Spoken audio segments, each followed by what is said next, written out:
Ya Arhamar Rahimin, irhamna.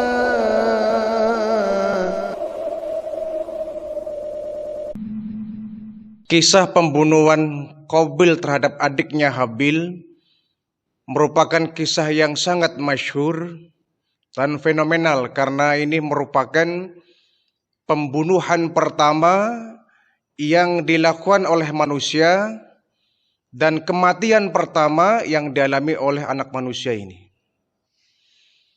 Qabil dan Habil adalah kakak beradik yang memiliki tipikal yang berbeda.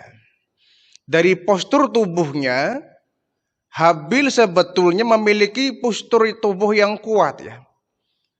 Memiliki badan yang kuat. Adapun Qabil ini badannya tidak sekuat Habil. Secara watak, Qabil ini lebih kepada keras ya. Keras kepala. Adapun Habil ini adalah contoh dari manusia yang memiliki akhlak yang lembut, moral yang baik, dan dia termasuk orang yang bertakwa kepada Allah Subhanahu wa Ta'ala. Nah, pembunuhan Qabil terhadap Habil adiknya ini berawal ketika Nabi Adam alaihi salam kemudian menempatkan tempat bernama bumi ini. Setelah Nabi Adam mendapatkan murka dari Allah tersebab dia memakan buah khuldi, kemudian oleh Allah Nabi Adam dan Hawa ditempatkan di permukaan bumi. Ini pun tentu sudah menjadi skenario Allah ya, sebagaimana yang Allah firmankan, inni ja'ilun fil ardi khalifah, kata Allah.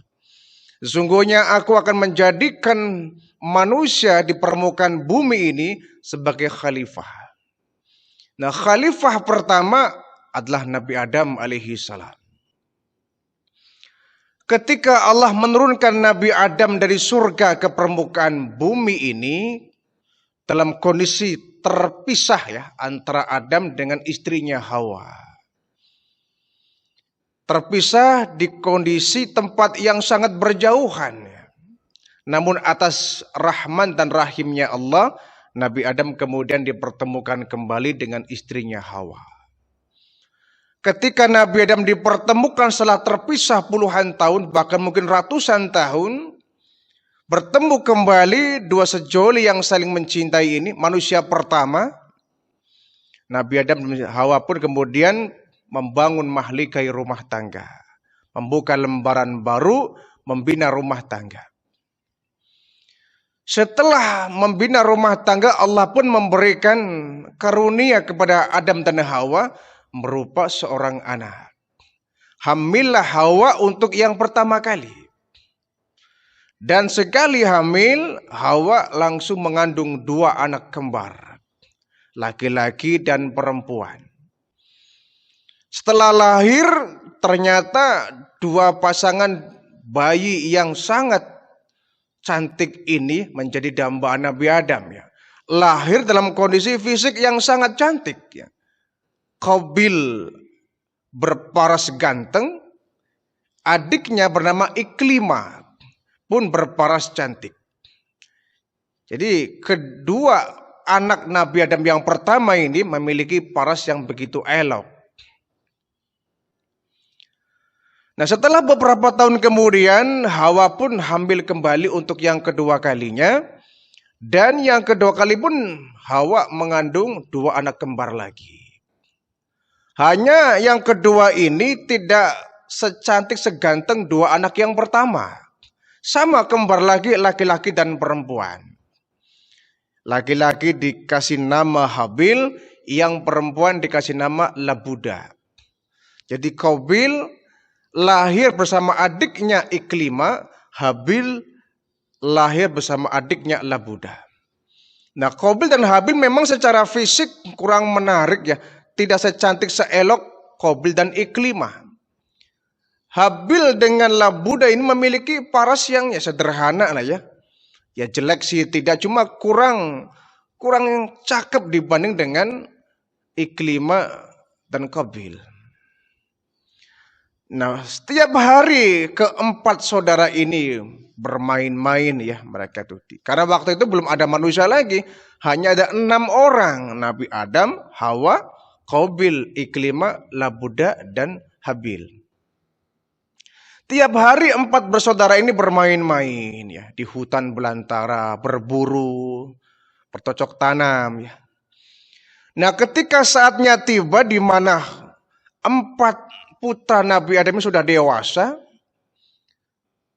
sudah akil balik mungkin cara kita ya, sudah akil balik, sudah dewasa. Kemudian perintah Allah turun kepada Nabi Adam alaihissalam untuk menjodoh-jodohkan 4 anaknya ini. Nah, Allah memberikan saran kepada Nabi Adam, memberikan perintah kepada Nabi Adam untuk menjodohkan secara silang ya. Jadi 2 anak pertama tidak boleh menikah, satu pasang itu. 2 anak yang kedua pun tidak boleh saling menikah, tapi harus disilang. 2 anak kembar yang pertama harus nikah dengan 2 anak kembar yang kedua. Jadi silang ya. Qabil disuruh nikah dengan Labuda, Habil disuruh nikah dengan Iklimah.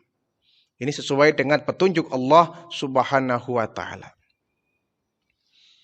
Nah, keputusan ini tentu tidak berjalan mulus ya, ditentang oleh Qabil. Memang Qabil dia berwatak keras ya. Wataknya keras, tidak seperti Habil yang lemah lembut. Dikumpulkan oleh Nabi Adam, "Hai anakku, sesungguhnya telah turun perintah Allah Bapa untuk menikahkan kalian. Dan ini keputusan Allah tidak bisa diganggu gugat. Bukan dari Bapak, dari Allah. Kau Qabil, nikahlah dengan Labuda. Dan kau Habil, nikahlah dengan Iklimah. Supaya adil, silang ya."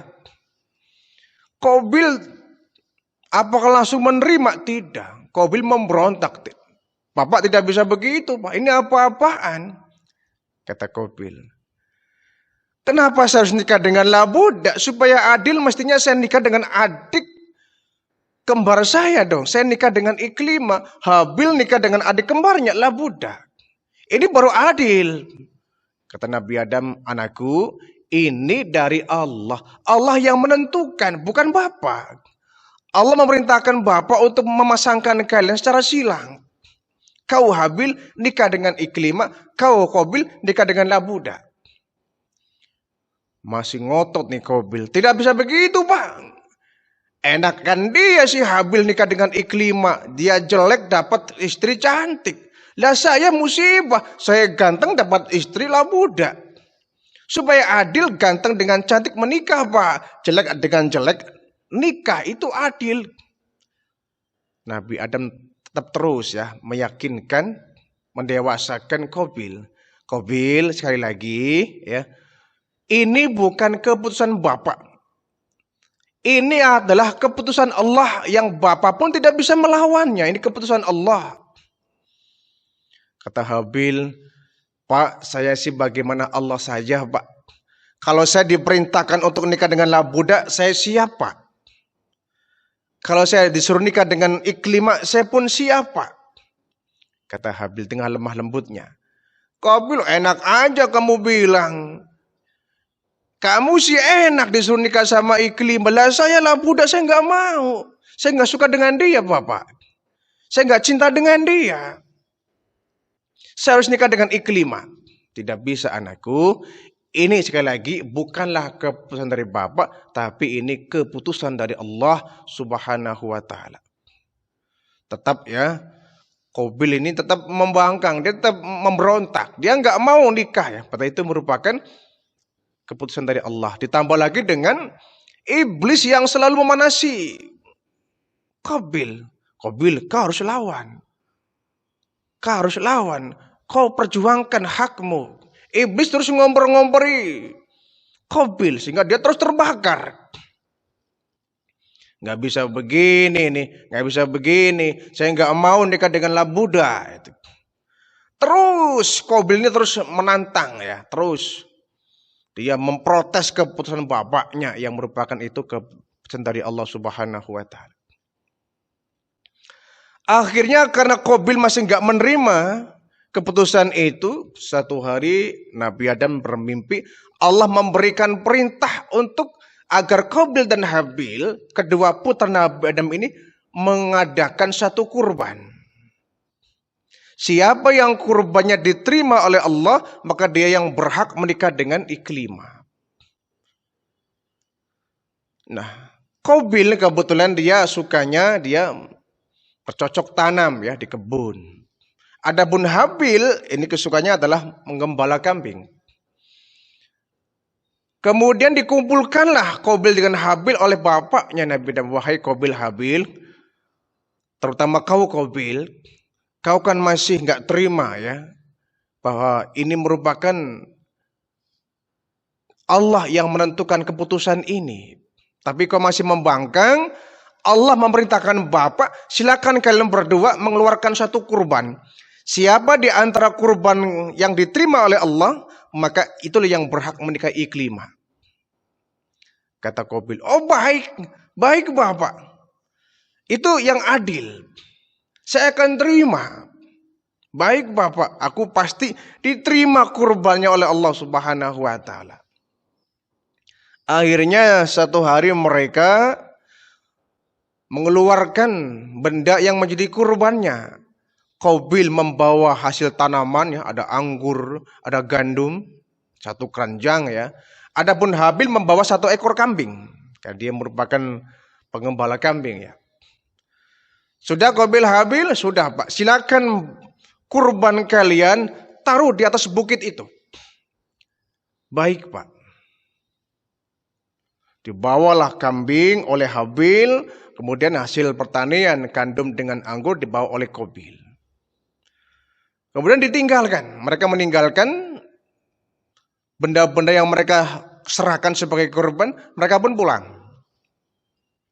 Kata Nabi Adam, pokoknya di antara kalian siapa yang hilang kurbannya, artinya kurban kalian diterima oleh Allah Subhanahu wa Ta'ala.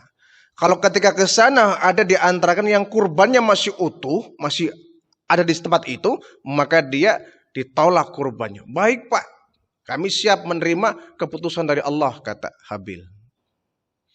Kemudian turunlah sebuah api ya. Sebuah api dari langit yang menyambar kurban milik Habil berupa seekor kambing ini. Disambar oleh api dari langit yang itu merupakan tindakan Allah Subhanahu wa Ta'ala sebagai ungkapan penerimaan kurban dari Habil ini. Dan sekian beberapa waktu Nabi Adam kemudian mengajak anak-anaknya untuk ke tempat di mana tempat menyerahkan kurban-kurban itu. Sampai di tempat itu Qabil kaget luar biasa. Kurbannya masih utuh di tempat. Adapun kambing punya Habil menghilang. Artinya bahwa kurbannya Habil yang diterima oleh Allah Subhanahu wa Ta'ala. Adapun Qabil ditolak kurbannya oleh Allah Subhanahu wa Ta'ala. Kata Nabi Adam, hai Qabil, teranglah sudah, jelaslah sudah bahwa ini merupakan keputusan dari Allah Subhanahu wa Ta'ala yang harus kamu terima. Korbanmu Allah tolak, korbannya Habil Allah terima. Artinya yang berhak menikah dengan Iklimah adalah adikmu Habil. Nabi Adam pun pulang. Mereka masih, ya, terutama Qabil, dia masih dendam luar biasa, marah luar biasa melihat korbannya ditolak oleh Allah, apalagi melihat Habil korbannya diterima. Kata Qabil, Habil, oke deh kamu menang, tapi kamu akan melihat pembalasanku. Kau akan aku bunuh Habil.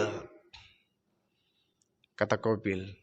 Habil menjawab, wahai kakakku Qabil, seandainya tanganmu menggerakkan dirimu untuk membunuhku, niscaya tanganku tidak akan menggerakkan untuk melawanmu. Kalau kau bersikeras ingin menyelenyapkan aku, membunuh aku, persilakan. Tapi aku tidak akan melawanmu. Walaupun mungkin lebih kuat badanku daripada badanmu. tapi aku tidak akan melawanmu. Baik, kata Qabil, kamu akan menemui saat di mana kau akan saya bunuh. Persilakan. Kalau memang itu menyebabkan kau puas, tapi ingat, Allah akan membalas perbuatanmu. Jadi saranku, lebih baik kau urungkan niatmu. Tidak. Kau penghalang pertama yang menyebabkan aku nggak bisa menikah dengan Iklimah. Pulanglah mereka, ya. Nabi Adam tidak tahu bahwa ternyata di antara mereka ada dendam, ya. Terutama Qabil. Kalau Habil mah nerima-nerima saja, dia orangnya lembut, ya. Kalau dia dipaksa nikah dengan budak, dia mau. Cuma nih Qabil yang sangat keras luar biasa, ya. Akhirnya satu saat yang direncanakan Qabil pun terjadi. Satu hari ketika Qabil pulang dari berburu, dia melihat di satu lapangan, satu kebun, ya, satu ladang.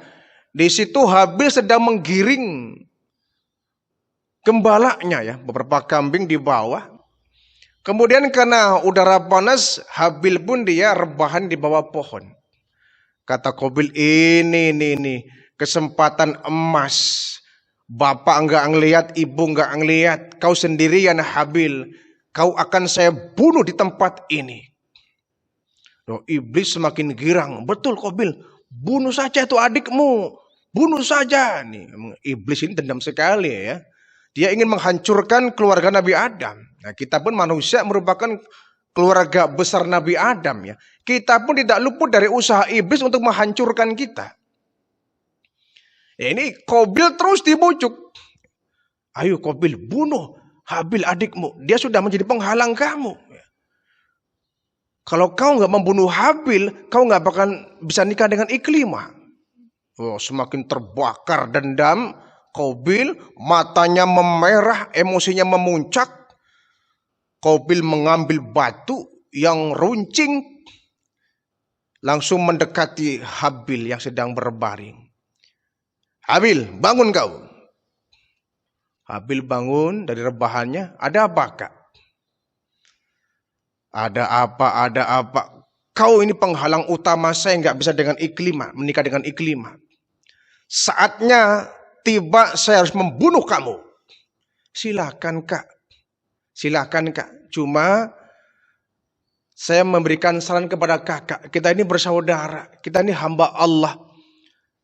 Daripada engkau membunuhku, semakin besar dosamu, Kak. Dan kau bisa masuk neraka. Lebih baik kau urungkan, kau bertobatlah kepada Allah. Dan Allah maha menerima taubat manusia.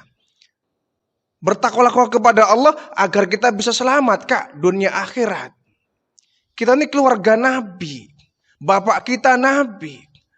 Janganlah kau menuruti hawa nafsu kamu. Lebih baik kau urungkan, jadilah orang yang baik. Kata Qabil, udah kamu jangan banyak ceramah kamu. Jangan banyak khotbah kamu. Jangan banyak sok nasihati saya kamu. Gara-gara kamu semuanya ambiar. Saya nggak bisa nikah dengan Iklimah. Ini kata Qabil. Silakan Kak, sekali lagi.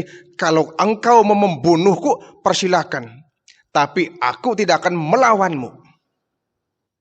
Lama berdebat begitu. Akhirnya Qabil melayangkan tangannya, di mana tangannya ada segenggam batu yang runcing, dihantamkan di kepala. Di bagian kepala Habil, sekali hantam, ya langsung tumbang Habil ini. Langsung tumbang, darah mengucur dan seketika Habil meninggal dunia.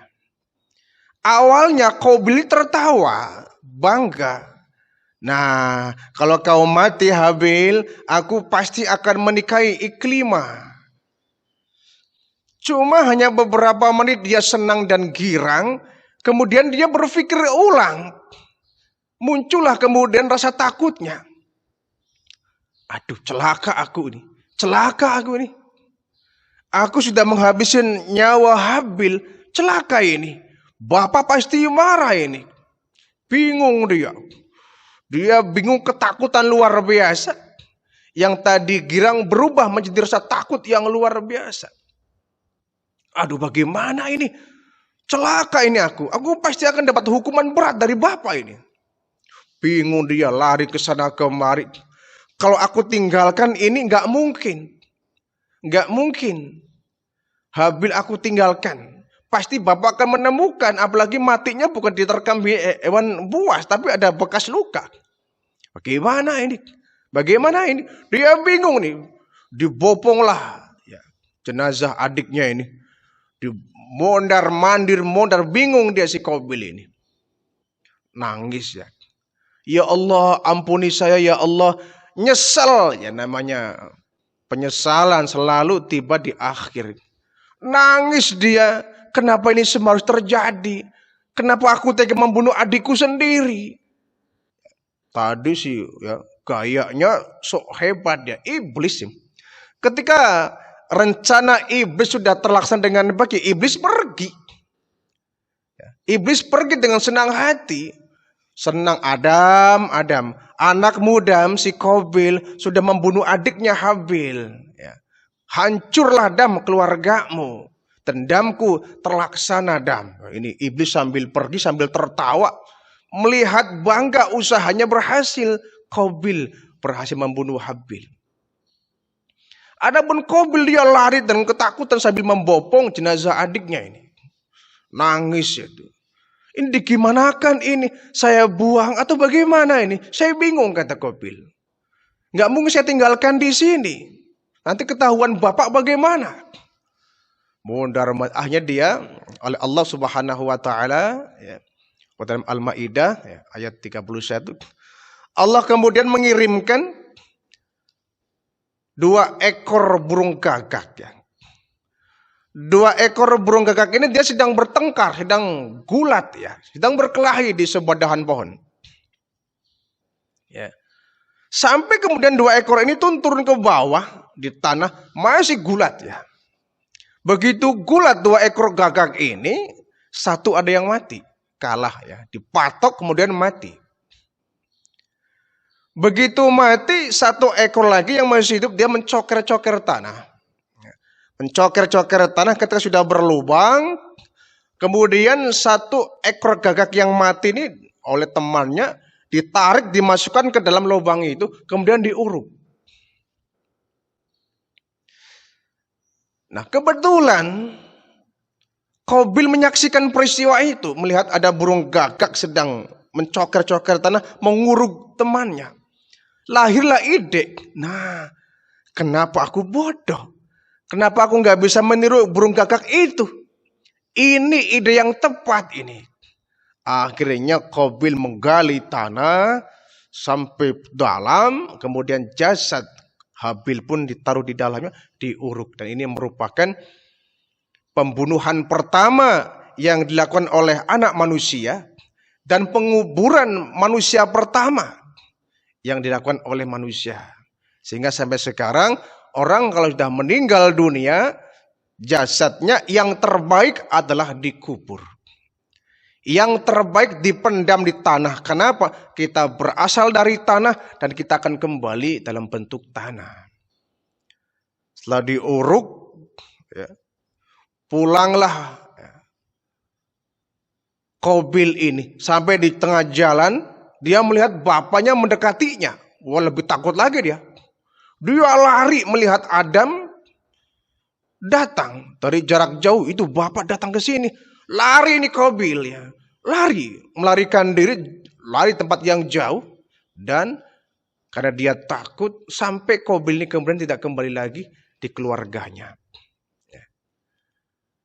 Nah kemudian setelah itu lahirlah anak kembar yang ketiga, yang kemudian Iklima Labuda pun dinikahkan dengan adik-adiknya yang berikutnya. Inilah merupakan sejarah perkembangan dari manusia. Ya. Ketika sudah memiliki pasangan lagi, Iklima ini dengan Labuda, menyebarlah mereka ke seluruh penjuru dan tersebarlah manusia ke setiap penjuru bumi ini. Ini riwayat bagaimana pembunuhan pertama yang dilakukan oleh Qabil terhadap adiknya Habil. Ini menjadi sebuah pelajaran bagi kita ya, bahwa hawa nafsu selamanya akan menyesatkan kita. Hawa nafsu akan mudah menjerumuskan kita kepada hal yang negatif. Iblis selalu akan mencari jalan bagaimana menghancurkan kita, menyeret kita kepada lubang-lubang neraka. Kalau kita nggak bisa memilah dan memilih mana perbuatan yang baik, mana perbuatan yang buruk, alamat kita menjadi orang-orang yang sesat dunia dan akhirat kita.